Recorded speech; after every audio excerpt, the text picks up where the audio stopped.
Mateo Kapitulo 5. Sa pagkakita ni Jesus sa katawhan, mitunga siya sa bungtod ug milingkod didto. Unya mialirong kaniya ang iyang mga tinun-an ug gitudluan niya sila ni ining mosunod. Bulahan ang miila nga sila kabus sa mga butang nga espirituhanon, kay maangko nila ang paghari sa Dios. Bulahan ang nagsubo, kay lipayon sila sa Dios. Bulahan ang mapaubsanon, kay maila ang tibuok yuta. Bulahan kadtong naningkamot pagtuman sa kabubuton sa Dios, kay tagbaw niya sila. Bulahan ang maluluyon, kay kaluyan sila sa Dios. Bulahan ang putli o kasing-kasing, kay makakita sila sa Dios. Bulahan ang naningkamot, nga managdait ang katawhan, kay isipon sila sa Dios, nga iyang mga anak. Bulahan ang gilutos tungod sa ilang pagsunod sa kabubuton sa Dios, kay mahisakop sila sa paghari sa Dios. Bulahan kamo, kung biyay-biyayon og daog-daogon sa mga tao, ug butang-butangan sa tanang matang sa kadautan, tungod sa inyong pagsunod kanako. Paglipay ug pagmaya kamo, kay dako ang ganti nga gitagana alang kaninyo didto sa langit. Gingon usab nila niini pagpasipala ang mga propeta nga naiuna kaninyo. Kamo ang asin sa katawhan. Kung ang asin kawad-an sa iyang kaparat, unsaon pa man pagpabalik sa kaparat niini? Kini wala na'y kapuslanan, ug angay na lamang ilabay, unya tunob-tunuban sa mga tao. Kamo ang kahayag sa kalibutan. Ang syudad nga nahimutang sa bungtod, dili gayud matago. Walay magdagkot og suga aron lamang isulod sa gantangan, kundili ibutang gayud kini sa tungtunganan aron maghatag og kahayag sa tanan nga naa sa balay. Busa, sa samang paagi, ipadanag ang inyong kahayag atubangan sa mga tao, aron makita nila ang inyong mga maayong buhat, ug daygo nila ang inyong amahan nga atua sa langit. Ayaw ninyo hunahunaa nga mianhi ako, aron pagsalikway sa balaod ni Moises, ug sa mga pagtulunan sa mga propeta. Wala ako moanhi aron pagsalikway niini, kundili aron pagtuman hinuon sa hustong kahulugan. Timan ikini, samtang anaa pa ang langit ug ang yuta, bisan ang labing gamay nga kudlit o ang labing jutay nga bahin sa balaod, dili gayud mahanaw hangtod matuman ang tanan. Pusa, ang dili magtuman bisan sa labing gamayng bahin sa kasuguan, ug magtudlo sa uban sa pagbuhat sa ingon, mahimong labing ubos sa gingharian sa langit. Apan ang magtuman sa balaod, ug magtudlo sa uban sa pagbuhat sa ingon, mahimong dako sa gingharian sa langit.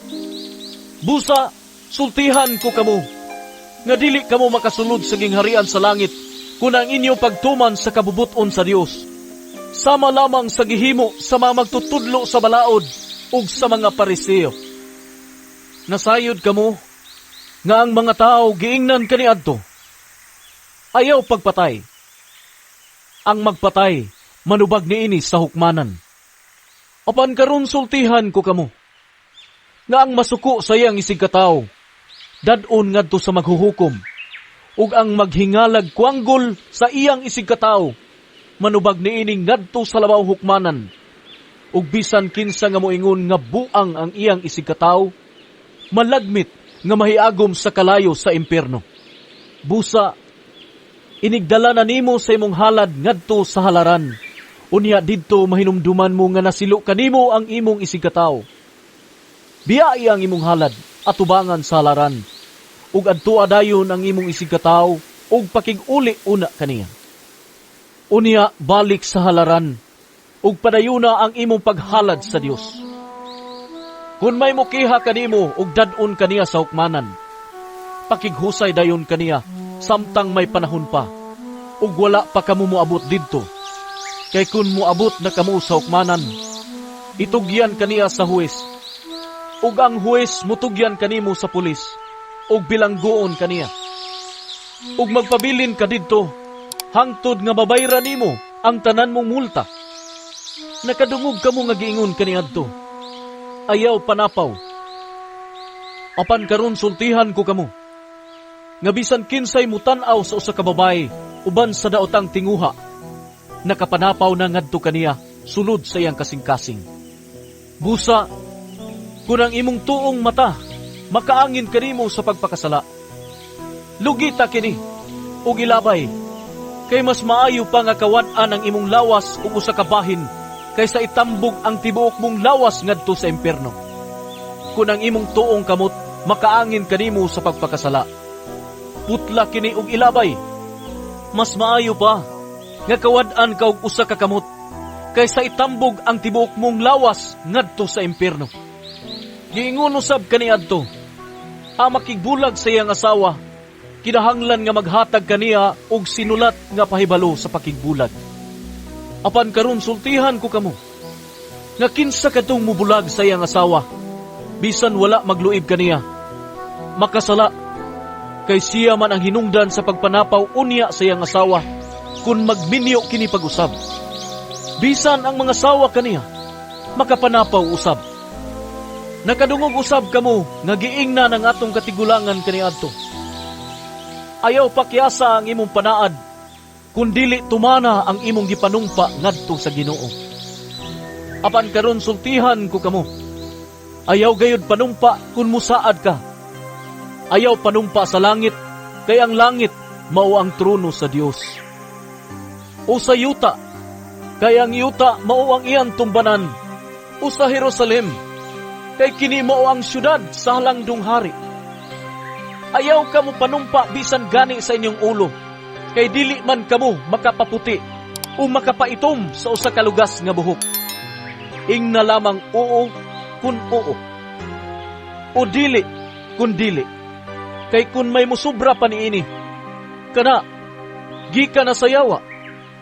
Nakadungog kamo sa gingon kaniadto, mata bayrag mata, og ngipon bayrag ngipon.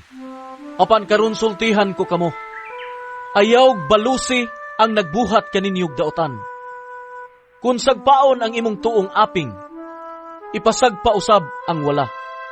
Kung may mukiha kanimo aron mailog niya ang imong sapot nga pang ilalom, ihatag usab kaniya ang imong sapot nga pang ibabaw. Kung may mamugos sa pagpakuyog kanimo ug balig usa ka kilometro, himua kining 2 ka kilometro.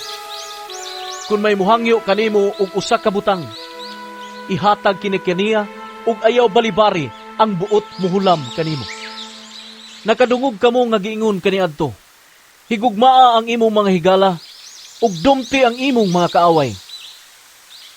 Apan karon sultihan ko kamo, higugmaa ang inyong mga kaaway ug pag-ampo kamo alang sa mga tao nga nagpasipala kaninyo, aron makita nga kamo matuod nga mga anak sa inyong amahan nga atua sa langit.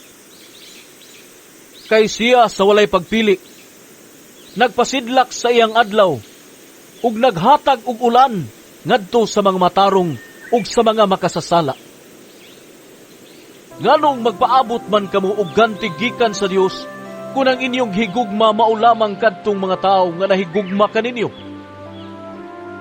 Dili ba bisan gani ang mga kubrador sa buhis nagbuhat man ni ana? Kung kamo mahigalaon ngadto lamang sa inyong mga higala, unsa may nahimo ninyo nga labaw pa sa gihimo sa kadaghanan? Dili ba bisan gani ang mga tao nga wala buila sa Dios nagbuhat man ni ana? Kinahanglang magmahingpit kamo, ingon nga hingpit ang inyong amahan nga atua sa langit.